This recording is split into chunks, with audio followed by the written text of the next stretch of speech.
Oi, eu sou o Fábio. E eu sou a Larissa. E esse é o Coisa de TV, o canal que veio uniformizado para analisar frases de um dos maiores autores de novela do Brasil, Silvio de Abreu. Pois é, ele deu uma entrevista pro podcast do José Armando Vanucci, né? Que fez maior sucesso. A entrevista repercutiu horrores aí na semana que saiu. E a gente veio aqui fazer uma coisa que geralmente a gente não faz no canal normal, que é o react, né? Que é uma coisa, em geral, fica para o clube de membros. Pois é, mas dessa vez nós temos a garantia que esse conteúdo não vai cair, porque fomos pedir autorização diretamente pro Vanucci, que falou, gente, pode fazer aí. Então nós pegamos alguns trechos da entrevista do Silvio de Abreu, alguns que a gente achava que fosse render alguma discussão, e vamos analisar aqui com vocês, igual a gente analisou recentemente a entrevista do Gilberto Braga, ou do Agnaldo Silva. Então, vocês gostaram disso, então a gente tá fazendo de novo.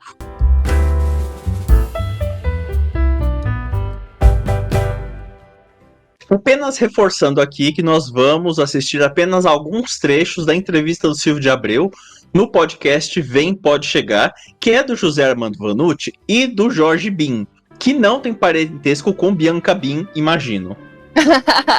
Depois tem que perguntar se são da família Bin. Então aqui a gente vai ver e a gente vai pausando, vai comentando as coisas que o Silvio de Abreu fala, então vamos ver o que ele tá falando aí. A própria Torre de Babel foi um inferno na minha vida. Aqui ele tá começando a falar sobre a novela Torre de Babel, né? Que é a novela dele que foi lançada lá pro 97, 98, e aparentemente não foi uma boa experiência, né? Simplesmente um inferno na minha vida. Tá, toma essa, um inferno na minha vida. Por quê? Porque Torre de Babel foi uma novela encomendada para mim pelo Boni. Uhum. O Boni me encomendou a novela e disse assim, olha, a novela das 8 está morta, ninguém está falando da novela das 8, eu preciso de uma novela que faça o Brasil falar da novela. Vocês vejam que isso é uma constante, né? O mundo é cíclico, uma eterna repetição, porque agora a gente tá passando pelo mesmo momento, a novela acabou, ninguém mais fala da novela das 9, que agora é novela das 9, né? Na época era das 8. Então, a gente tem que fazer alguma coisa para reinventar. Veja que já tivemos esse problema no passado. É doido pensar isso, que a novela passou em uma crise, sim, no final dos anos 90. Tipo, anos 2000, começo de 2010, a novela tava explodindo, histórias batendo recordes de audiência, mas houve uma época nos anos 90 que eles pensaram, acho que esse gênero tá meio em crise. E, sei lá, conseguiu se reinventar, né? Sim, ninguém mais fala de novela, olha que loucura. Eu quero uma novela que seja muito forte, que tenha muita polêmica, você pode fazer o que você quiser. Eu tinha feito A Próxima Vítima, que tinha sido um estouro de novela. Meu Deus. Nossa, nunca aconteceria isso de pedir uma novela com muita polêmica, né? Nossa, jamais. Hoje em dia, 2024, quanto menos polêmica, melhor, né? Por favor, evite o cancelamento. Então, eu fiz a Torre de Babel, que era uma novela muito forte. Começava com assassinato, tinha lésbica, tinha violência, muita violência. Ele tá falando igual a menina pastora, né? Tem morte, tem lésbica, tem violência. Igualzinho a menina pastora falando. Ele falou, nossa, é uma obra-prima, é o que eu quero fazer, tá ótimo, vamos fazer. E começamos a produzir a novela, né? E daí tinha a explosão do shopping, ele mandou construir o shopping, tava tudo ótimo, isso é muito bom. Eu adoro a simplicidade de tô construindo um shopping. Mandamos construir o shopping, hoje em dia ia ser o quê? O chroma key de um shopping, né? E as pessoas subindo escadas ali, enquanto tem um shopping de fundo verde. Pega um papelão e grava na cidade cenográfica, né? E chama de shopping. Só que, quando eu já tinha escrito acho que uns 30 capítulos da novela, já estava gravando e ia estrear daqui um mês, ele saiu da Globo. Ai, que agonia. Esse não tem nada a ver com o assunto, mas esse tique do Silvio de Abreu, de ele ficar batendo na mesa com o dedo, e aí fica o barulho do microfone batendo na gente. O capítulo da novela já estava gravando e ia estrear daqui um mês. Não, ele ficava batendo, na frente do microfone, coisa chata. O Silvio também tá com a mesma paleta de cor da gente, né? Então... Ele saiu e entrou a Marluce. E a Marluce não queria aquela novela. Ela queria uma novela do Manuel Carlos. Marluce Dias, que é a que entrou no lugar do Boni, não queria a novela dele, queria o Maneco, né? Ela fazia parte do nosso clube de membros. Eu não sei fazer novela. A novela que eu vou fazer, que eu sei fazer, é essa. Se você não quiser fazer, tudo bem, eu saio, você chama. Manuel Carlos faz, mas quem é que vai fazer uma novela num mês? Valcir Carrasco. É ele que vai fazer uma novela no mês. Se tivessem chamado, seria ele. Ele entregava. Até duas, que agora estão querendo que ele entregue. Eu gosto muito daquela cena do final de Vai na Fé, que é o jantar do João Manuel, do Valcir e da Glória Pérez, em que aí ele fala pra Vilma, eu faço uma novela pra você esta noite, porque é o diálogo mais Valcir Carrasco possível. Ele faria. Faria. Ah, quem faz uma novela em um mês? Valcir Carrasco. Por isso que não deu certo Silvio de Abreu lá no programando, que ele não entendeu que o Valcir fazia em um mês aí, ó. Exatamente. Então, ela fez só que ela começou a cortar. Então, ele basicamente está falando que o problema de Torre de Babel foi o fato de que a Marluce queria uma novela do Maneco. E aí não tinha Leblon, ele se ferrou. Foi isso, né? Não tinha uma Helena, não tinha Leblon. Se o shopping fosse no Leblon e a Helena, que fosse dona de uma loja, eu acho que ela já estava resolvido esse problema. A Helena era meio que uma dona de uma loja, né? Ela foi explodida. Vai ver, né? Agora eu me lembro quando eu fiz as Filhas da Mãe. Agora ele vai falar. Pô, essa vai entrar no Globoplay ou entrou, né? Ah, não, já entrou, porque ele falou que ele assistiu até. E achou boa. Não, o Silvio de Abreu é um profissional muito experiente, enfim, mas eu acho que ele sofre um pouco daquele negócio de artista de que tudo que faz é muito bom, enfim, não vejo muita autocrítica. A gente precisa elogiar, né? Ele é um pouco isso mesmo, sinto também. Mas vamos ver o que ele falou de As Filhas da Mãe, que foi um dos grandes fracassos de audiência da carreira dele, né? Entraria na nossa sessão de fracasso de audiência. A incrível batalha das Filhas da Mãe no Jardim do Éden. Ainda ela pra fazer tinha nome imenso, né? Porque, tipo, era As Filhas da Mãe, mas era a incrível batalha das Filhas da Mãe no Jardim do Éden. Você vê que já é coisa de artista. Uma novela que tem um nome maior do que um livro do José Saramago. Tipo, não dá. Porque todo mundo falava, Cláudia Raia, não sei o que, ela é muito grandona, não sei o que, né? Vou colocar ela para fazer um trans. Nunca ninguém tinha feito trans. Ramona. Né? Ninguém tinha feito trans. Vamos lembrar aqui que estamos em 2001, então nunca havíamos tido uma personagem trans, assim, declaradamente trans, etc. E ele escolheu a Cláudia Raia. Hoje em dia a gente sabe que seria meio equivocado e que temos atrizes trans que poderiam muito bem fazer esse papel. Sim, na época não tinha nem discussão sobre isso. Parece que era outro mundo, mas era 2001. É muito maluco pensar. Foi ótimo. O personagem... A novela foi muito... Foi mal, até a novela... Pausa dramática. Foi mal, né? Ele tava buscando a palavra. Mal. Mal é o nome. Saiu do ar até, mas também por intrigas palacianas. Não foi só pela qualidade ou não do aceitamento ou não. De novo, o homem mais intrigueiro da TV brasileira. Nunca escreveu nada ruim, mas teve intrigas palacianas que estragaram. A primeira vez queria a novela do Manuel Carlos. Agora vamos ver qual que é o problema, qual intriga. A culpa é sempre dos outros. Da novela. Houve uma intriga palaciana. Ali dentro da... Eu amo que o nosso colega Vanucci já tá totalmente na posição da fofoca. Ele... Intrigas palacianas ali dentro, aí ele faz assim, né? Ele me representa. Eu estaria fazendo a mesma pergunta com a mesma pose, muito bom. Intrigas palacianas?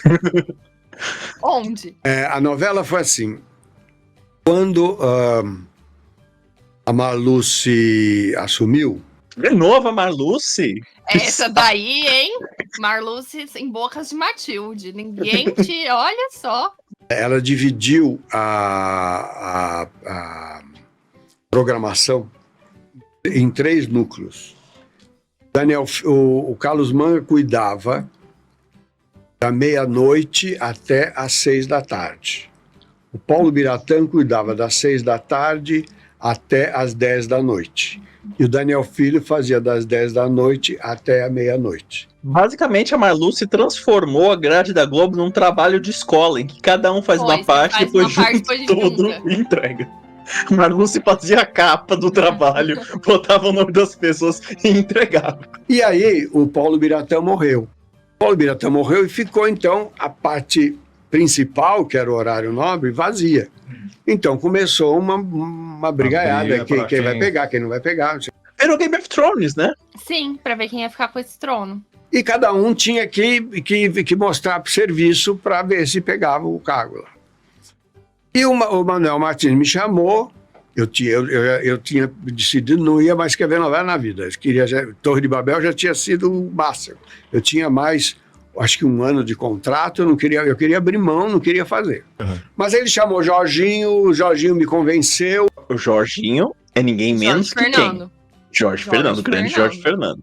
O grande diretor de cenas de chiqueiro, tortas na cara e muito mais de humor que temos na TV, novelas, etc. E que vão fazer As Filhas da Mãe, não sei o quê. E, então, a novela era encampada pelo Manuel Martins. Quando o Jorginho apresentou a ideia de fazer a comédia, a Marluce me chamou e disse, olha, eu contratei a Regina Casé, a Fernanda Torres, o Luiz Fernando Guimarães, o Diogo Vilela, eu não sei o que, todos eles para fazer programa de humor, e eu não tenho. Planejamento nota 10, né? Eu não tenho onde colocar essa gente, eu estou pagando salário, eles não estão trabalhando. Fernando Young não quis escrever mais uma coisa. Cadê? Então você enfiou essa quantidade de humorista, por quê? Porque contrataram, não tinha espaço mais no Zorra pra botar todo mundo. Silvio, faz uma novela aí. Onde colocá-los, porque eu não tenho tanto programa de humor. E eles só fazem novela se for com você e com o Jorginho. Por quê? Porque foi conosco que eles se firmaram como atores principais. Que foi das novelas da Sete, do Cambalacho, Sassaricano, Guerra dos Sexos, Beira Tropical. Isso que ele tá falando é importante, porque as novelas da Sete dele dos anos 80 tinham grandes nomes, sabe? Paulo Outram, Fernanda Montenegro, Gianfrancesco Guarnieri, tudo fazendo novela da Sete, que hoje em dia as pessoas pensam, novela da Sete. Na época tinha atores renomadíssimos do teatro. Então ele tem essa fama, né? Tônia Carreiro, se não me engano, né? Uma Sim. galera. Nesse trecho, ele basicamente enrola e não fala exatamente qual que é o problema das Filhas da Mãe. Filhas da Mãe. Lembrando, gente, que ele falou mais sobre Filhas da Mãe na entrevista completa. Inclusive, estamos deixando o link do vídeo aí na descrição do nosso vídeo, para vocês irem lá prestigiar, que a entrevista inteira tem 1h40, é muito boa. Próximo trecho. Muda a novela de horário, diz que vai fazer horário, diz que tem fila. Não tem isso não existe. Ele falou que não existe fila de novela, que isso é intriga, é uma coisa que os sites de TV inventaram. Os noveleiros de Twitter, o Bicharts, inventou, né? Porque desde sempre existe o conceito de fila de novelas, que são as filas das novelas que vão entrar, que tá tudo definido com anos de antecedência, e aqui ele vai falar que isso não existe, que é invenção da galera que comenta lá nos comentários do Gabriel Farac. A imprensa inventou, e a imprensa usa isso para criticar. Larissa, ele tá criticando a gente. Somos imprensa. Sim, ele falou. Ele falou ele criticou, mas existe algum tempo isso, né? Eu me lembro de quando eu ainda escrevia que existia uma fila muito certa de novelas. Aparentemente dizem que sim, né? Que existia. Sim. Se alguém inventou, foi o Daniel Castro que inventou? Quem que foi? Quando tava na Folha. Flávio Rico. Quem foi o responsável? Não é verdade, você não faz uma fila. Você tem uma série de novelas que você vai ver na ocasião, onde você pode colocar ou não, dependendo de várias coisas. Sim, se Daniel Ortiz oferece um remake de sua própria novela, fura a fila. Esse tipo de coisa que a gente pode... É assim que funciona. Sim, né? Um remake com outro nome também. A gente Na aceita, gestão né? atual é assim, né? Você tem uma proposta de remake? Pode entrar, fura a fila aí. Dependendo de como estão os capítulos, porque você pede um...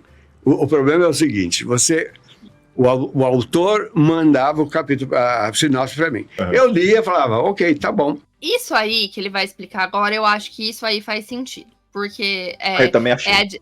a definição, a diferença que muita gente, e aí gente que ouve falar sobre novela, gente que não sei o quê, a diferença entre sinopse, depois a coisa escaletada e depois capítulo pronto. E você ter sinopse na sua cabeça não significa que a novela vai ser boa, porque é realmente difícil. Aqui eu acho que ele dá aulas, tá? Então você que acha que você seria capaz de escrever uma novela inteira, fique de olho. Então tudo bem, então me manda os capítulos que eu quero ver. Ele saía de lá, já ligava pro jornalista e falava, olha, foi aprovado, vou fazer a novela, não sei o que, não sei o que. Aí mandava os capítulos eram... E pior que isso acontece em todas as esferas, eu imagino. Recentemente estavam falando também que atores que nem fizeram teste mandam seus nomes para a imprensa, para que a imprensa publique, e aí isso acaba se tornando uma coisa que a própria Globo vai chamar para fazer um teste, né? Às vezes aqueles trocentos nomes de Vale Tudo nunca nem pisaram na Globo para fazer teste. Dizem que tem uma aí que nunca pisou mesmo, ouvi dizer, mas eu não vou... Ai, quem que é a pessoa? Que bom que aqui no vídeo a gente tá botando um bip, né? As pessoas não estão sabendo do que a gente tá falando. Aí eu falo, não vai fazer. Você vai ter que mudar esse capítulo tão ruim. Aí o Silvio de Abreu me persegue. O Silvio de Abreu me tirou da fila. O Silvio de Abreu fez isso. Não era. Correto, eu acho que isso pode acontecer muito. Às vezes a sinopse é boa e depois os capítulos são mal feitos. Normal, você tem uma ideia boa que você não consegue desenvolver. Faz todo sentido. Exatamente. Muita novela parece boa quando você olha a premissa, mas quando você vai desenvolver, fica ruim, né, Mário Teixeira, autor de Mar do Sertão? Acontece essas coisas. Cláudia Souto é a rainha da premissa boa com novela ruim. Inclusive, agora eu tô até com medo. Volta por cima, a premissa é ótima, a história parece boa, vai saber como é que ela vai desenvolver. Agora, Silvio de Abreu vai falar sobre novela das 11, que não existe mais, né? Esse horário que a gente fez, quando eu entrei lá, tinha feito Saramandaia, Rebu, Gabriela, né? Depois eu fiz Liberdade, eu fiz Os Dias Eram Assim, eu fiz... Todos os dias era assim. Eu fiz Verdades Secretas. Meu Deus, Verdades Secretas. Parou porque o dinheiro não dava. Começou... Amei. Por que parou? Não dava audiência, não. Acabou o dinheiro de ficar fazendo essas coisas mais, não. Dava muito trabalho, pouco retorno. Somos uma empresa, acima de tudo. Às vezes a gente esquece isso, né? A gente tá aqui pela arte, a gente esquece que as coisas têm que se fechar a conta. Para que tá até hoje de você diminuir, né, os gastos dentro da empresa, né? Então, longe de grandes teorias, apenas... E agora, pensando bem, é muito inteligente a ideia de você botar no Globoplay e depois, de algum tempo, passar na Globo, né? Porque aí você tá lançando pro seu streaming, atraindo gente. Até porque são duas empresas diferentes também, né? São as duas da Globo, mas são duas empresas diferentes. Então, se não me engano, os orçamentos são separados, tal, enfim. São coisas diferentes entre Globo e Globoplay. É espertíssimo fazer em parceria. Antes da gente continuar essa entrevista, temos que falar sobre o nosso clube de membros. E antes de você avançar, porque eu sei que você estava se preparando para avançar esse trecho, nós temos novidades no clube de membros, então vai ser diferente esse trecho. Por exemplo, se você fizer parte do nosso plano Valcir, você tem acesso aos vídeos com antecedência, stickers para usar nos comentários e também pode participar todo final de mês da gravação do jornal Coisas de TV, participando com comentários, etc. É isso, se você fizer parte do plano Maneco, você tem todas essas vantagens, mais a nossa novidade, que é poder participar do grupo de Telegram dos membros, que tem lá a galera, eles estão conversando, sempre falando sobre novela ou outras coisas de TV, etc. Então, um grupinho legal lá de pessoas, e você pode participar enquanto você continua membro no plano Maneco. Além disso, 2 vídeos extras por mês, que a gente já tinha, né? Vídeos com assuntos que a gente, em geral, não faz no canal. Reacts, inclusive, dessa vez é um react que a gente tá fazendo aqui, mas, em geral, os reacts são pro plano de membros. E você também participa da gravação do jornal e de algumas lives em que a gente grava vídeos e depois eles saem editados aqui no canal. Vamos para o nosso penúltimo trecho, que é agora Silvio de Abreu explicando sobre dinheiro e por que ele saiu da HBO Max, né? Porque depois que ele saiu da Globo, ele foi lá fazer novela. Na época era HBO Max, né? Agora é só Max. Foi fazer novela lá, ajudou a fazer lá o Dona Beija, o Beleza Fatal, e essas novelas que talvez nunca saiam, porque sempre tá rolando treta nos bastidores. Não sabemos quando, né? Não tem uma... Na Globo, não sei se é assim, mas no streaming, que é muito ruim, que depois que você escreve, uma das razões que eu saí da HBO, você escreve o capítulo, mas na hora depois do capítulo escrito, ele vai para a produção. Quando chega na produção, fala, não dá para produzir isso, não dá para produzir isso, eles cortam simplesmente. Entendeu? Por que não avisaram antes? Faz sentido. Faz sentido. Falou, olha, a gente tem aqui pra gravar um saquinho de batata, três caixas de fósforo, um pedaço de papelão, e é com isso que você tem que fazer uma novela. E aí ele faz, não vai falar que a gente tem aqui o cenário de Game of Thrones. Às vezes não tem, entendeu? Por que não deram um planejamento solução, anterior? né? Entendeu? Não, aí fica tudo capenga. Então fica tudo uma... Quer dizer, se não tem, se você não tem... eu acho que sempre dizia isso lá, quando eu era o supervisor lá da Globo, assim, você tanto pode fazer Ben-Hur, quanto você pode fazer O Ladrão de Bicicleta. São 2 filmes extraordinários. É isso daí, é uma grande produção zona, vai, Deadpool versus Wolverine versus, sei lá, qualquer filme da A24 que tem muito menos, sei lá, um After Sun da vida. É meio que ali, nessa mesma lógica que ele tá colocando as coisas. Sim. Não sei se eu posso chamar Deadpool versus Wolverine de bom, que eu não vi. É isso que eu ia comentar, que aí você já está sendo muito simpática chamando o Deadpool vs Wolverine de bom, que inclusive eu não vou ao cinema, mas esse eu fui ao cinema, então posso opinar. Meu primo disse que ele veio para mim esses dias e falou assim que era o melhor filme que ele já tinha visto esse ano. Eu pensei, nossa, eu vou ficar quieto. Não... Olha, olhando sobre esse aspecto, pode ser um dos melhores filmes que eu fui ver esse ano, né? É verdade, talvez. Agora, pensando na comparação do que tudo que saiu, faz todo sentido. Acho que ele tava certo mesmo. 30 bilhões e o outro custa 3 tostões. Então, opte por aquilo que você quer fazer. Sabe, em termos artísticos, os dois são excelentes.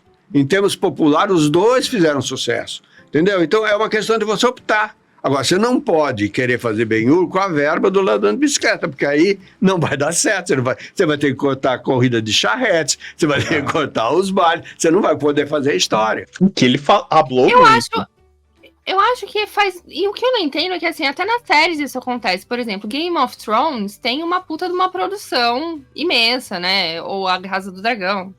Enfim, muitos. E aí a própria HBO Max tem, por exemplo, tem isso e tem o How To e John Wilson, que é um cara com uma câmera filmando. Ou seja, são produções e orçamentos completamente diferentes. Ali dentro você já existe isso. Por que é que quando você vai fazer novela, essa mesma lógica não é aplicada? Tipo, não faz muito sentido pra mim eles não terem esse planejamento. Isso explica um pouco também as tretas, inclusive envolvendo a Bianca Bin, a parente do outro apresentador do podcast, né? Que tava causando lá, porque numa produção dessas, que você não tem esse planejamento, acaba sendo caótico. Vocês têm que filmar muito mais do que foi previsto, mais dias, enfim. Aí dá-lhe fazer mais contrato, enfim. Então, e outra, né? Salário muito diferente do que possivelmente ganhava na Globo. São muitas questões envolvidas, né? E tudo isso é uma novela que as pessoas ainda não iriam assistir, né? É isso, né? Que aí... E eu duro que eu acho que esse problema de novela também não tem como você cancelar na primeira temporada, né? Novela exige mais capítulos, tem que fazer tudo, então assim... Quer dizer, tivemos uma inovação, né? Que foi a Manchete cancelou Brida, né? Cancelou na primeira temporada, ninguém nunca ficou sabendo no final. Só um voice-over.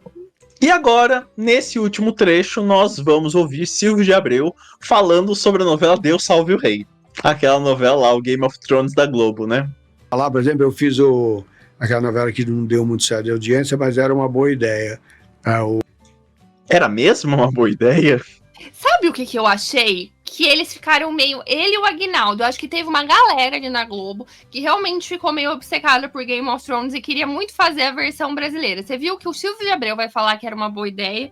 E o Aguinaldo já disse, que naquela outra entrevista que a gente reagiu, que Game of Thrones era um grande melodrama. Na verdade, eles viram ali em Game of Thrones um potencial novelesco que de fato existe, só que eles não souberam de nenhuma maneira trazer isso direito, né? Ali não rolou, mas ficou no imaginário de que aquilo seria uma boa ideia.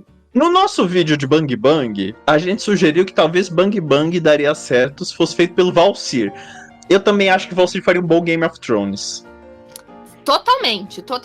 E Casa do Dragão, inclusive, seria muito... Essa segunda temporada, se alguém tivesse tirado e falado, sai, eu vou dar aqui esse homem, Valsir Carrasco, nossa, não tinha ninguém reclamando. Ontem todo mundo reclamando aí desse último episódio, e o Valsir não tinha feito uma palhaçada dessa com a gente jamais, Eita, era só isso que precisava. Tira a pessoa que tá escrevendo e fala, este homem aqui, Valsir Carrasco, ele vai escrever. Nossa, era pico, você ia ver. Não ia ter uma pessoa que ia falar que aquilo lá não serviu pra nada. Era perfeito. O Agnaldo Silva também saberia escrever um bom Game of Thrones, eu não posso negar. Saberia. A produção de Deus Salve o Rei era extraordinária. Os cenários Era mesmo. Isso é uma produção extraordinária. A cidade cenográfica era uma maravilha. Preocupação com a iluminação, né? A iluminação era toda diferenciada. O Fabrício Manbetti fez um trabalho maravilhoso ali. Quando a gente apresentou em Miami, num festival que teve lá, todo mundo levantou para aplaudir, porque era realmente uma coisa grande. Tinha até a abertura, assim, aquela coisa Game of Thrones. Isso, era muito bom. Enfim, a produção é incrível também. Era muito bom, mas essa novela provou uma coisa. Não é verdade que quando você põe gente que tem muito fãs, como chama, seguidores, que dá certo. Porque lá tinha a Marina Barbosa junto com a Bruna Marquezine. 40 milhões de seguidores. Ninguém quis ver a novela. Então eu nunca vi. Ele também não está errado. Ele não está errado. Não errou. Não errou Tá em nenhum corretíssimo. momento. Assim como botar influencer pra fazer novela também é um erro, né? Né? A Rafa Kalimann parece que não tá segurando na mão a audiência de família tudo, né? Longe de mim também, mas... Como nós falamos, a entrevista inteira tá disponível lá no canal do Vem Pode Chegar, que o link está na descrição do nosso vídeo, recomendamos você ir lá. E também agradecemos ao Vanucci, que nos permitiu usar esses trechos aqui pra gente poder comentar um pouco algumas das frases do Silvio de Abreu, né? Foi uma boa entrevista no geral. Eu gosto quando o autor está com esse distanciamento e começa a falar, então essas coisas realmente foram um fracasso. Isso a gente não vê muito, né? Sim, eu achei interessante, até porque ele fala de alguns processos, porque o Silvio tem, né, ele teve duas funções na Globo, ele foi autor e ele foi o coordenador do núcleo de teledramaturgia, né, então assim, são duas funções que hoje em dia é a função do Vilão Marim, então é uma função interessante também da gente saber como que funciona os meandros, né, por exemplo, isso dele falar que primeiro é a sinopse, depois é os capítulos, muita novela sai porque só foi entregue a sinopse, os capítulos são péssimos, enfim. Eu acho que ajuda a gente a entender alguns processos de TV também que são interessantes, assim. Ou trocas de diretores, trocas de pessoas, como que isso pode impactar e tudo mais. E ele já não tem mais nenhum vínculo com essas pessoas, com a Globo, né? Então ele pode falar, isso também é muito interessante, né? Que a pessoa que tá muito mais aberta para falar de coisas do que um funcionário da Globo estaria. Se vocês gostam de séries, novelas, reality shows, novelas que tentam ser Game of Thrones, recomendo ficar aqui no Coisa de TV, se inscreve no canal e também segue a gente nas redes sociais, porque lá a gente sempre tá anunciando quando sai vídeo novo e posta alguns conteúdos extras também.